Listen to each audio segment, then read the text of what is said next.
امریکی صدر ایران کے ساتھ ڈیل ہونے پر اسلام آباد آنے کے لیے تیار۔ ڈونلڈ ٹرمپ نے کہا معاہدے پر اسلام آباد میں دستخط ہوئے تو شرکت کر سکتا ہوں، ایران جنگ جلد ختم ہو جائے گی۔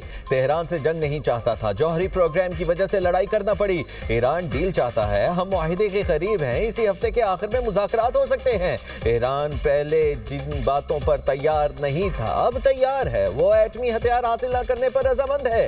ڈیل نہ ہوئی تو دوبارہ جنگ شروع ہو جائے گی۔ امریکہ کے پاس دنیا کی بہترین فوج ہے، اسی وجہ سے ایران میں جو چاہا حاصل کیا۔ ایران مضبوط ملک ہے، ایرانی اچھے فائٹر ہیں، ان کی نیوی ختم کر دی، جہاز ڈبو دیے۔ پاکستان نے مذاکرات کے لیے شاندار کردار ادا کیا، وزیر اعظم اور فیلڈ مارشل زبردست شخصیات ہیں۔ صدر ٹرمپ نے جنگ بندی کے لیے پاکستان کی کاوشوں کو سراہا۔ فیلڈ مارشل سید عاصم منیر کی تہران میں ایرانی قیادت سے اہم ملاقاتیں۔ فیلڈ مارشل سید عاصم منیر کی ایرانی صدر مسعود پزشکیان سے ملاقات۔ ایرانی میڈیا کے مطابق وزیر داخلہ محسن نقوی اور ایرانی وزیر خارجہ عباس عراقچی کی بھی ملاقات میں شرکت۔ ایرانی صدر کا پاکستان کے مؤثر اور ذمہ دارانہ کردار پر خراج تحسین۔ فیلڈ مارشل کا ایرانی فوج کے خاتم الانبیاء ہیڈ کوارٹرز کا دورہ، کمانڈر میجر جنرل علی عبدالحی سے ملاقات کی۔ دو طرفہ امور اور باہمی دلچسپی کے معاملات پر بات چیت۔ فیلڈ مارشل سید عاصم منیر ایرانی پارلیمنٹ کے اسپیکر باقر غالیباف سے بھی ملے، اہم علاقائی امور پر تبادلہ خیال بھی کیا۔ خطے میں قیام امن کا مشن، وزیر اعظم شہباز شریف ترکی میں موجود۔ وزیر اعظم شہباز شریف سے ترک وزیر خارجہ حاقان فیدان کی ملاقات۔ دو طرفہ امور اور خطے کی صورتحال پر بات چیت۔ وزیر اعظم آج 5ویں انطالیہ ڈپلومیسی فورم میں شرکت کریں گے۔ پاکستان کا نقطہ نظر پیش کرنے کے لیے لیڈرز پینل میں شرکت کریں گے۔ وزیر اعظم کی ترک صدر رجب طیب اردوان اور دیگر اہم عالمی رہنماؤں سے ملاقاتیں بھی متوقع ہے۔ اسرائیل اور لبنان کے درمیان 10 روزہ جنگ بندی کا آغاز۔ لبنانی صدر اور اسرائیلی وزیر اعظم امن قائم کرنے پر متفق ہو گئے۔ دونوں کو مذاکرات کے لیے واشنگٹن آنے کی دعوت دے دی۔ کوئی ہلاکتیں نہیں ہوں گی۔ امریکی صدر ڈونلڈ ٹرمپ نے جنگ بندی کا اعلان کیا، کہا آخر کار امن ہونا چاہیے، امید ہے حزب اللہ اہم وقت پر ذمہ داری کا مظاہرہ کرے گی۔ جنگ بندی کی خوشی میں بیروت میں ہوائی فائرنگ اور آتش بازی۔ اسرائیل کا جنوبی لیبنان سے فوج واپس نہ بلانے کا اعلان۔ لبنانی صدر کا سیز فائر کی کوششوں پر صدر ٹرمپ سے اظہار تشکر۔ لبنان اسلحہ صرف ریاست تک محدود رکھے گا۔ لبنانی صدر نے برطانیہ کو یقین دہانی قرار دی۔ برطانیہ کا بے گھر شہریوں کی بحالی کا عزم، لبنان کو 2.5 کروڑ پاؤنڈ امداد دینے کا وعدہ۔ صدر مملکت آصف علی زرداری اور وزیر اعظم شہباز شریف کا لبنان میں جنگ بندی کے اعلان کا خیر مقدم۔ لبنان کی خود مختاری اور علاقائی سالمیت کی غیر متزلزل حمایت کا اعادہ۔ صدر زرداری نے کہا جنگ بندی خطے میں امن کی جانب اہم پیش رفت ہے۔ وزیر اعظم کا جنگ بندی کرانے پر امریکی صدر کو خراج تحسین۔ شہباز شریف نے ایکس پر لکھا لبنان کی خود مختاری کی حمایت جاری رکھیں گے، امید ہے لبنان میں جنگ بندی پائیدار امن کی راہ ہموار کرے گی۔ اقوام متحدہ کا بھی اسرائیل لبنان جنگ بندی کا خیر مقدم۔ سیکرٹری جنرل انتونیو گوتریس کا کہنا ہے جنگ بندی طویل المدتی حل کے لیے مذاکرات کی راہ ہموار کر سکتی ہے۔ فریقین جنگ بندی کا مکمل احترام کریں، بین الاقوامی قوانین پر عمل درآمد یقینی بنایا جائے۔ شام کا بھی جنگ بندی کا خیر مقدم۔ شامی وزارت خارجہ کا کہنا ہے کہ اقدام خطے میں کشیدگی کم کرنے میں مددگار ثابت ہوگا۔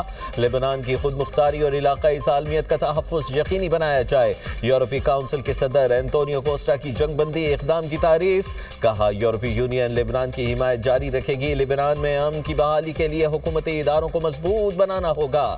یورپین کمیشن کی نائب صدر کایا کلاس نے جنگ بندی کو خطے میں استحکام کے لیے اہم قدم قرار دے دیا، کہا جنگ بندی فوری طور پر انسانی امداد کی راہ ہموار کرے گی۔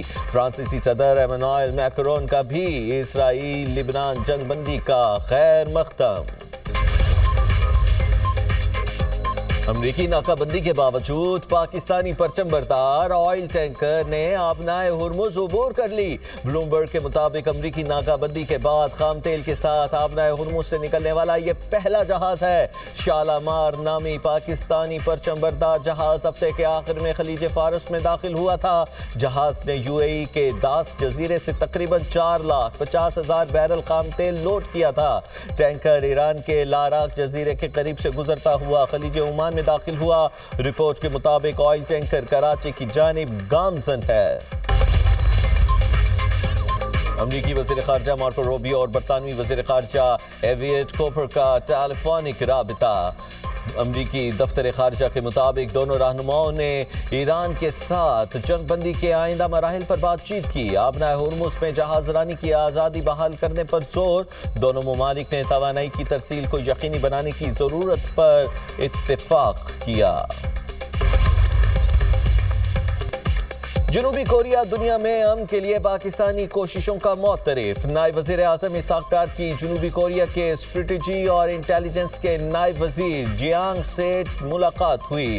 ترجمان دفتر خارجہ کے مطابق ترکی میں انطالیہ ڈپلومیسی فورم کے موقع پر ملاقات ہوئی۔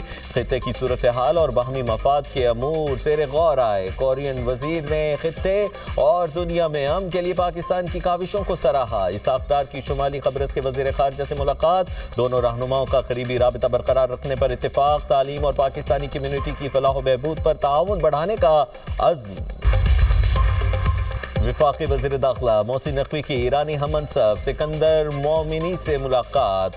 خطے کی تازہ ترین صورتحال پر تفصیلی تبادلہ خیال۔ ایرانی وزیر داخلہ نے جنگ بندی اور مصالحتی کردار پر پاکستان کی تاریخ ساز کاوشوں کو سراہا۔ کہا ایران پاکستان کا مخلصانہ اور مثبت کردار ہمیشہ یاد رکھے گا۔ محسن نقوی نے کہا پاکستان خطے میں پائیدار امن اور استحکام چاہتا ہے۔ مشرق وسطی تنازع کے دیرپا حل کے لیے مخلصانہ کاوشیں کی جا رہی ہیں۔ جنگ کسی مسئلے کا حل نہیں، ڈائیلاگ میں ہی تنازعات کا حل ہے۔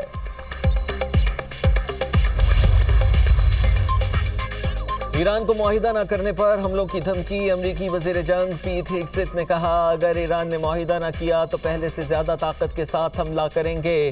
چاہتے ہیں ایران سمجھداری کا مظاہرہ کرے۔ معلوم ہے ایران کون سے فوجی اثاثے کہاں منتقل کر رہا ہے۔ تہران دعویٰ کرتا ہے آبنائے ہرمز اس کے کنٹرول میں ہے۔ تجارتی جہازوں پر حملے کی دھمکی آبنائے ہرمز پر کنٹرول نہیں، قذاقی ہے۔ امریکی joint chiefs of staff general Dan Caine نے کہا کہ ناکابندی کا اطلاق تمام جہازوں پر ہوگا۔ ایرانی بندرگاہوں کی طرف آنے اور جانے والے جہازوں کی نگرانی کر رہے ہیں۔ اگر کوئی ناکہ بندی کی تعمیل نہیں کرتا تو ہم طاقت کا استعمال کریں گے۔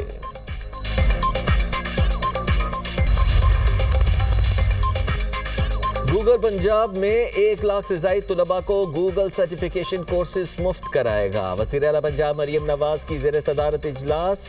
پنجاب میں کالجز ایجوکیشن کے اسٹینڈرڈائزیشن کا فیصلہ۔